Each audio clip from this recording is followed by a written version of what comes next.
언젠가 복을 받는 법이야. 네. 그런 번듯한 아들을 내가 키웠어. 나한테 고맙지 않아? 감사하죠. 아휴, 나는 언제 며느리한테 용돈 받아보나? 며느리 주머니가 아주 꽁꽁 닫혀 있어서 기다리다 목이 빠지겠네.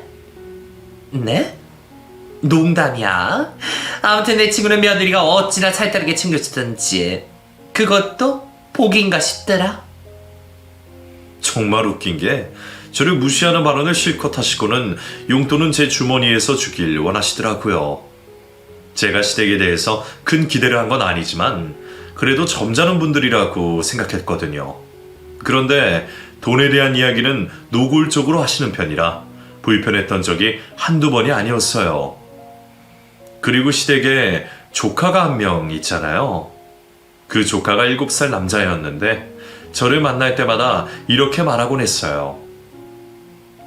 오늘 저한테 용돈 주실 거예요? 용돈? 네. 저번에는 5만원 주셨잖아요. 이번에는 10만원 주시면 안 될까요? 아, 근데 오늘 내가 가진 현금이 5만원밖에 없어서. 그럼 오늘은 5만원만 받을게요. 대신 제 생일에는 100만원 주시면 안 돼요? 100만원이나? 너한테는 너무 큰 돈 아니니? 그걸로 게임 아이템 사려고요. 아니면 대신 아이템 사주세요. 엄마 아빠한텐 비밀로 해주시고요. 미안하지만 그건 부모님의 동의를 받을 수밖에 없어. 너는 아직 미성년자잖아. 다른 어른들은 10만원씩 주던데. 5만원을 주면 뾰루퉁해서 저랑 말도 섞지 않더라고요. 어떻게 이 집안에는 조카마저 돈 얘기만 하는 걸까? 정말 신기하더라고요. 그때부터 시댁 식구들이 썩 좋게 보이지 않았어요. 형님이 입고 있는 명품 로고가 크게 박힌 옷도, 아주버님이 차고 다니는 명품 시계도 전부 제 남편의 주머니에서 나간 돈으로 샀을 걸 생각하니 속이 끓더라고요. 아주버님, 형님과는 친해질 새도 없이 멀어졌어요. 형님은 농담식으로 저에게 이런 말을 하더라고요. 아휴, 동서가 등장하면 순간적으로 냉기가 돈다니까? 그거 알고 있어? 동서 우리 집안에서 뱀의 3초야. 3초 만에 분위기 싸하게 만든다고. 재밌자고 하는 소리니까 기분 나빠하지 말고. 또 정색한다? 동서도 좀 웃고 살아. 행복해서 웃는 게 아니라 웃어서 행복한 거라고 하잖아? 지금 누구 때문에 표정이 굳었는데 형님은 농담을 툭툭 내던지며 저를 기분 나쁘게 하더라고요. 아주버님과 형님은 분위기가 비슷한 게 딱 끼리끼리 잘 만났구나 싶더라고요. 아주버님이 그렇게 사업을 말아먹으면 형님이 말려야 하는 게 아닐까 싶었지만 제가 봤을 때 더하면 더했지 이성적으로 상황을 판단할 수 있는 능력을 가진 사람으로 보이지 않더라고요. 시댁 식구들이 아무리 저를 미워해도 소용없었어요. 저도 제 살 길을 찾아야 하잖아요. 이기적으로 보일지라도 제 몫은 챙기기로 결심했습니다. 제가 직접 돈 관리를 시작하면서 정말 깨달은 게 많아요. 타이트하게 모으면 정말 많이 모일 수 있겠구나 싶은 거예요. 이대로만 간다면 저희 부부는 노후 준비까지 깔끔하게 끝낼 수 있을 것 같았어요. 여태껏 돈 모으기 힘들다고 징징거렸던 남편의 말과는 반대로 저희의 상황은 그런대로 괜찮은 편이었습니다. 저희 인생을 가로막는 시댁 식구들만 없으면 완벽했죠. 일단 시댁에 들어간 저희 돈을 회수해야 했어요. 일단 돈을 되찾고 나서 이혼을 하든 남편을 꽉 잡고 살든 둘 중 하나를 선택하기로 했습니다. 시댁 식구들은 점점 돈이 쪼달렸는지 저에게 앓는 소리를 하더라고요. 하지만 저는 질세라 더 앓는 소리를 하며 버텼어요. 안 그래도 저희 회사에서 구조조정하기로 했는데 제가 딱 대상자가 될지 뭐예요. 지금 퇴사 직전이라 걱정이 많아요. 저 잘리면 한동안 남편 돈으로 먹고 살아야 하는데 그마저도 이리저리 돈 들어갈 때가 많아서 요새 출근할 때마다 한숨만 나오네요. 돈이 뭔지 정말. 하늘에서 돈이 뚝 떨어지면 얼마나 좋을까요? 그러면 어머님한테도 드리고 아주머님한테도 드리고 온 가족한테 베풀 텐데 그러지 못하는 제 상황이 너무 안타까워요. 남편은 중간에서 이러지도 못하고 저러지도 못하고 안절부절 못하는 모양새더라고요. 하긴 평생을 시댁 식구들에게 시달리며 살았는데 갑자기 냉정하게 굴기란 쉬운 일이 아니었겠죠.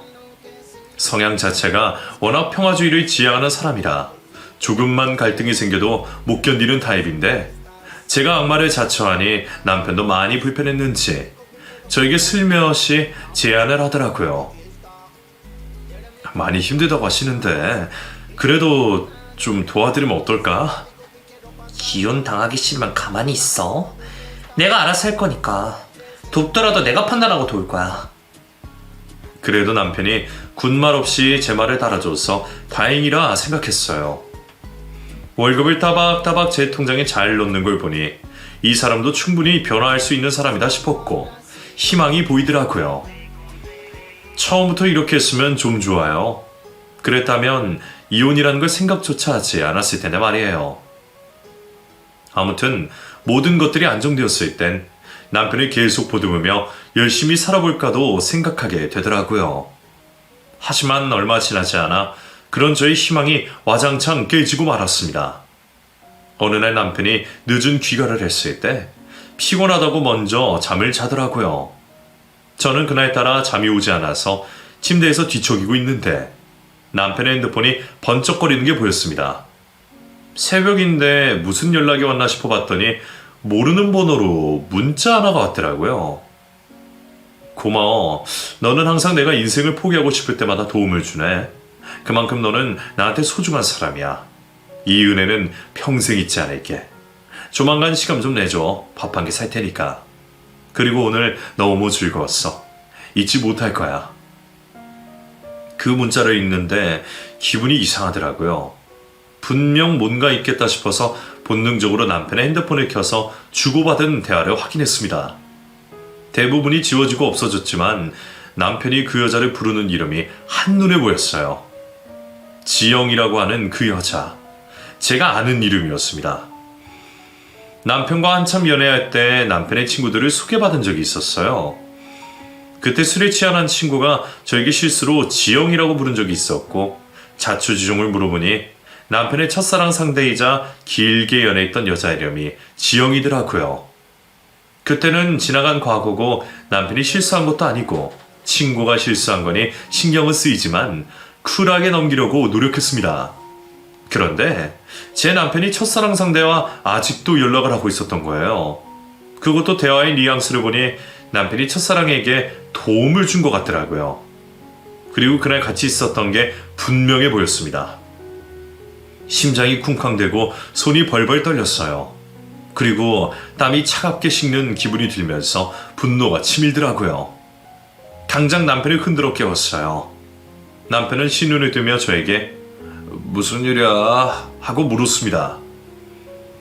지영이라는 여자한테 돈 줬어? 아니?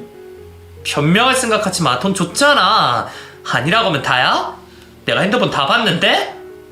이상하게 보일 거라는 거 잘 알아. 하지만 별다른 감정은 없었어. 진짜야. 돈 줬어 안 줬어? 그것만 대답해. 조금 줬어. 너무 힘들다고 하길래. 대체 무슨 돈으로? 월급 나한테 보내고 있잖아. 꽁쳐든 비상금이라도 있었던 거야? 그냥 용돈 모아서. 그게 말이 된다고 생각해? 지금 당장 여기서 당신 용돈 통장 내역 볼까? 사실 보너스 받은 게 좀 있었어.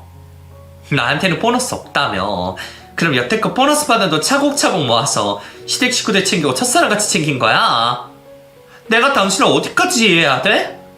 왜 당신 주머니에서 나온 돈이 첫사랑한테까지 가냐고. 서로 이성적인 감정 하나도 없고 친구 같은 사람이야. 친구끼리 힘들 때 도와준 거라고. 뭐가 그렇게 힘들었다고 하는데 나보다 더 힘들대? 이혼하고 애 혼자 키우면서 돈까지 벌어야 하니까 방법이 없었나 봐. 직업도 없으니까 대출도 안 되고 결국 사채에 손을 댔는데 그게 좀 안 좋게 되어서 인생을 포기하고 싶다는 말까지 하니까 나도 마음이 약해지더라고. 당신이 분명 기분 나빠할 거 아니까 차마 말을 못했어. 남들이 보기에 이상한 것도 잘 알지만 한때 잘 알고 지냈던 사람으로서 차마 외면할 수 없겠더라. 정말 미안해. 나한테 실망했다고 해도 할 말 없지만 나는 정말 결백해. 다른 감정은 없었어. 더 이상 할 말이 없네. 오늘도 그 여자랑 있다고 온 거 알아. 남녀가 단둘이 뭘 했겠어. 오해는 하지 않았으면 좋겠어. 그냥 얘기만 나누다가 온 거야. 진짜로. 나한테는 회식이라고 거짓말했잖아. 부부 사이에는 신뢰가 우선인데 그걸 무시하는 사람이랑 내가 계속 살아야 돼? 나는 자신 없어. 여보, 다신 안 그럴게. 그리고 나 여태껏 당신 말 잘 들었잖아. 나는 오로지 우리 부부의 앞날만 생각하고 있었는데 당신은 나랑 생각이 다른 것 같아. 그게 정말 허무하네. 아니야. 나도 오로지 당신뿐이야. 당신만 바라보고 살았어.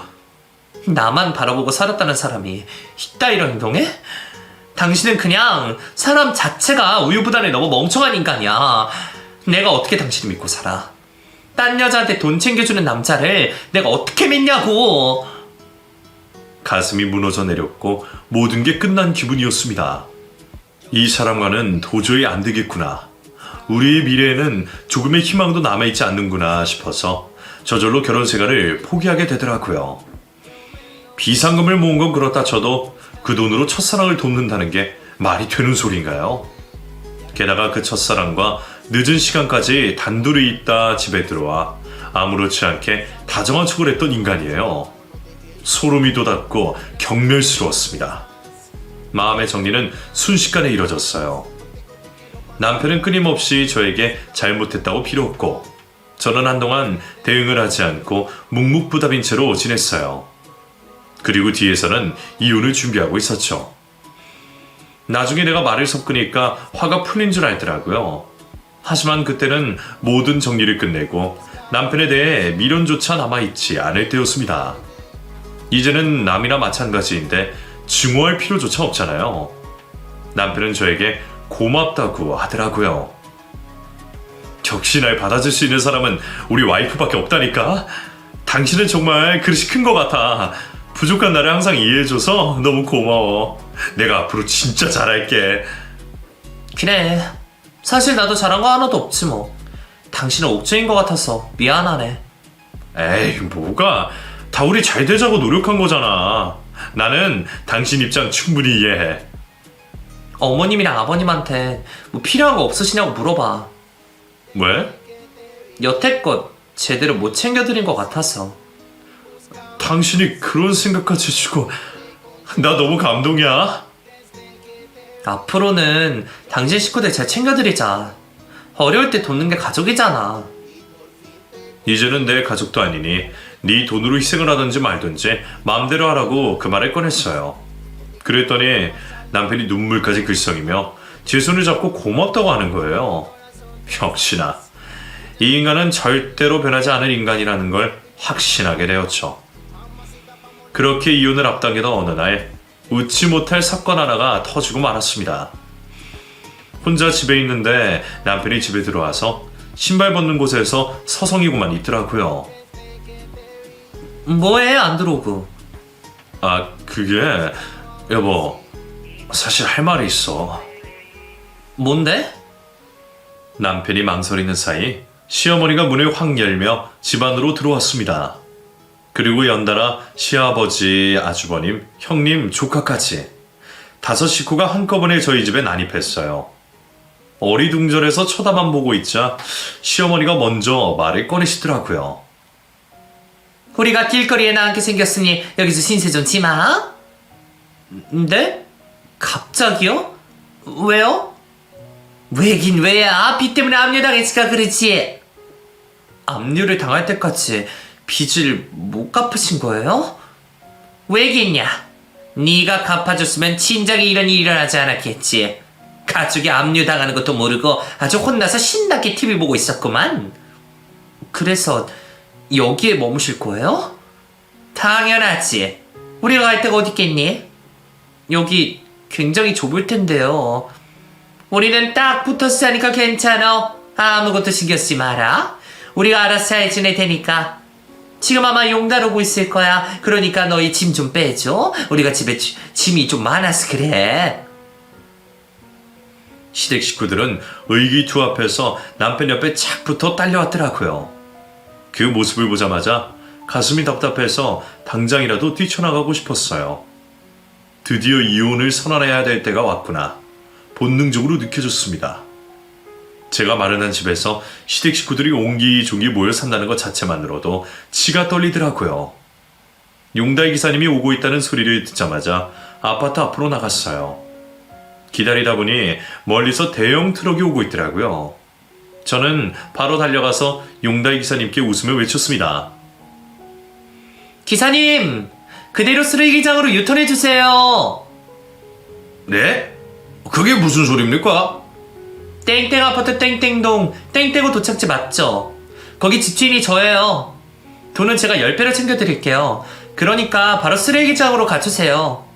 모든 건 제가 책임질게요. 지금 제가 저 사람들 주거침입으로 신고할 거거든요? 기사님한테 패키지기 싫어서 그래요. 바로 이 짐들 다 쓰레기장으로 가져다 주세요. 처리까지 해주시면 제가 돈 더 얹어서 드릴 수도 있어요.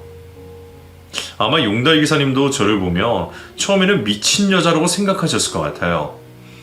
기사님은 잠시 고민하는가 싶더니 차를 돌려 쓰레기장으로 향하시더라고요. 멀리서 그 모습을 보더니 시댁 식구들이 소리를 지르며 저에게 달려오더라고요. 시어머니는 제 등을 때리시며 외치셨어요. 너 미쳤어? 왜 그래? 용달차를 왜 돌려보내냔 말이야? 저희 집에서 나가주세요. 너 지금 우리 내쫓니? 제정신이야? 제정신 맞고요. 오히려 정신 멀쩡하거든요? 저 이혼할 거예요. 그러니까 이제 남남이잖아요. 이 아파트 제 소유인 건 아시죠? 가시는 김에 아들도 데려가 주실래요? 이왕이면 용달차랑 같이 쓰레기장에 보내주시면 감사하고요. 너 지금 농담하는 거지? 설마요? 저 그렇게 실없는 사람 아니에요. 이혼을 농담으로 말하는 사람이 세상에 어디 있어요. 며느라 대체 왜 그래? 정신 좀 차려봐. 어머님이야말로 정신 좀 차리세요. 지금 상황 파악이 안 되세요? 아들 제가 다시 보내드릴 테니까 예전처럼 사시라고요. 저는 이곳에서 빠져나올 테니까. 그래, 우리가 갑자기 찾아온 건 미안하게 생각해. 하지만 우리도 이럴 수밖에 없었어. 갈 곳이 없으니까 어쩔 수 없이 여기 온 거야. 지금 내쫓으면 이 추운 날 우리 가족들은 어디 가니? 알아서 하셔야죠. 아, 저희가 첫사랑 집에 가시면 되겠네요. 애딸린 이혼녀가 애타게 기다리고 있을 거예요. 아마 거기로 가면 환영해 줄지도 몰라요. 뭐? 그건 또 무슨 소리야? 자세한 얘기는 아들한테 들으시고 할 말 끝나셨으면 저는 이만 혼자 집에 들어갈게요. 나머지는 제가 알아서 처리할 테니까 가족끼리 오붓하게 시간 보내세요. 워낙 사이가 끈끈하시잖아요. 어차피 제가 등장하면 분위기가 싸해지는데 제가 비켜드리는 게 낫겠네요. 이혼 선언 후 집에 혼자 들어올 때 자유의 길을 걷는 기분이 들었어요. 5 식구가 저희 집에 난입했을 때는 답답해서 숨이 막힐 지경이었는데 혼자 들어오니 정말 넓어 보이더라고요. 이상한 시댁 식구들을 만나 고생만 했는데 나름 시원하게 복수한 것 같아 마음이 한결 낫더라고요. 묵은 체중이 싹 내려가는 느낌이었어요. 밤새 시부모님께 연락이 왔지만 받지 않았어요. 그랬더니 문자가 오더라고요. 이제 다시는 간섭하지 않고 서운해하지 않겠다며 미안하다고 하시는데 이미 마음의 정리를 끝낸 찰나였기 때문에 전혀 마음이 요동치지 않았어요. 저에게는 오로지 이혼밖에는 답이 없었어요. 남편 하나 믿고 결혼했고 제법 쓸만한 인간인 줄 알았는데 알고 보니 최악의 빌런이었네요. 아마 그 인간은 평생 그따위로 살 거예요. 남에게 퍼주기만 하다가 본인 실속 하나 못 챙기고 결국에는 외롭고 쓸쓸히 살겠죠. 차라리 좀 이기적이더라도 가족만을 위하는 남자가 신랑감으로 훨씬 더 괜찮은 것 같아요. 그 인간은 가족만 빼고 모두에게 친절한 최악의 인간이었어요. 다시는 마주치고 싶지도 않을 만큼 정이 떨어지더라고요. 아무튼 이혼을 진행하면서 그 인간을 몇 번 상대해야 했어요. 한 번만 용서해달라고 빌고 또 빌며 울기까지 했지만 제 눈에는 그저 악어의 눈물처럼 보였습니다. 이혼을 마무리 지은 뒤 저는 그 인간에게 이렇게 말해줬어요. 덕분에 좋은 경험했어. 난 이 결혼 생활이 절대로 후회되진 않아. 앞으로 내가 어떤 사람을 걸러야 할지 배웠으니까. 가슴이 답답하고 소화가 잘 되지 않았던 증상도 이혼을 하고 나니 바로 나았어요. 아마 마음에 화병이 있었던 게 분명해요. 전 남편은 아주 구질구질하게 이혼 후에도 저에게 연락을 하더라고요. 대부분 술에 취한 목소리였어요. 나 가족이랑 영 끊을게. 이제는 연락도 안 할게. 그러니까 다시 나랑 잘해보면 안 될까? 도저히 포기가 안 돼서 그래. 이제서야 소중함을 깨달았어. 너무 가슴이 아파서 잠도 잘 안 와. 차단을 했더니 모르는 번호로 전화를 거는 거예요. 그래서 그 번호까지 차단을 해버렸더니 어느 순간부터는 잠잠해졌어요. 짧다면 짧고 길다면 길 저의 5년간의 결혼 생활이 이렇게 마무리가 되었네요. 어느새 30대 중반이 되었지만 그때의 삶보다 지금의 삶에 훨씬 만족하고 있어요. 지금은 그때보다 훨씬 여유롭게 풍족하게 살고 있습니다. 그 경험이 저에게 많은 변화를 가져다 준 것 같아요. 그리고 이혼이 저에게 인생을 가르쳐준 느낌이랄까요. 한바탕 겪고 나니 성숙해진 기분이 들더라고요. 될 수 있으면 이혼을 하지 않는 게 제일 좋지만 하더라도 너무 좌절할 필요는 없는 것 같아요. 새로운 세계가 열리고 새로운 경험을 할 수 있잖아요. 혼자서도 충분히 잘 살 수 있다는 걸 여러분들께 보여드리고 싶어요.